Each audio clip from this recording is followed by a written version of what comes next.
Bah écoute, ouais, vraiment, j'attendais ça avec impatience. C'était un peu comme si là le vase était plein et puis les conditions au passage du Horn étaient dures, vraiment dures cette nuit. Elles viennent juste de commencer à se calmer, mais avec une mer assez grosse, du vent fort et ouais, des conditions. Oula, eh ben, dis donc.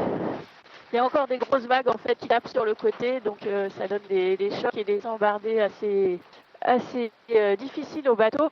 Et du coup, ouais, j'avais à la fois hâte de passer le cap et puis hâte aussi de rentrer un petit peu dans le dévent justement pour que tout ça se calme. Et l'impression que j'ai eue ces dernières heures avant ce passage, c'est que c'était un peu un retour de l'océan Indien juste avant pour me montrer que les mers du Sud c'était dur et que là j'allais vraiment sortir d'un endroit qui est pas facile.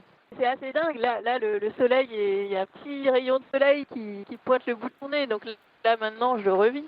Mais hier soir notamment, j'avais l'impression que le ciel et la mer se fondaient l'un dans l'autre et waouh, c'était tout gris, tout. Ouais, c'est vraiment une drôle d'atmosphère et je pense que bah, ça illustre bien un passage du Cap Horn comme il se doit.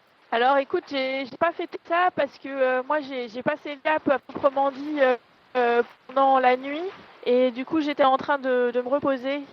Je suis pas sortie de ma banette pour m'ouvrir une bière comme j'aurais pu. Mais à vrai dire, elles sont trop froides. Donc je peux pas là, sinon je vais me congeler sur place. Et écoute, non, je ressens beaucoup de joie et je crois que je vais fêter ça quand les conditions seront un peu plus maniables. Oui, complètement. Maintenant, voilà, maintenant c'est autre chose qui m'attend. Ça va pas se faire non plus d'une seconde à l'autre. Hein. Il faut quand même, il y aura la transition.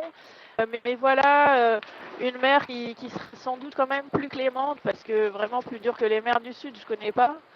Un climat qui va s'adoucir de jour en jour. Et après, bah moi, il y a quand même la question d'apprendre à naviguer avec une quille dans l'axe. Et ça, c'est autre chose. Ça, c'est pas que facile. Je vais rencontrer des conditions qui vont pas être non plus propices à avoir une quille dans l'axe. Hein. Je vais bientôt avoir du vent de travers et puis du près. Et il va falloir que j'apprenne à vivre avec ça et à essayer d'avancer le plus vite possible avec ça, sachant que la perte, elle est quand même, la perte en performance, elle est quand même colossale. Donc ça, c'est encore autre chose. Donc voilà, j'ai l'impression qu'il y a toujours un côté super positif et il y a toujours un côté plus difficile à vivre en même temps. Voilà, je commence à digérer. Ça a été vraiment très dur, d'autant que en fait j'ai eu un enchaînement en 3 jours avec 3 nuits dantesques avec des problèmes divers et variés. Du coup, j'avais peu dormi et moralement ça a été dur.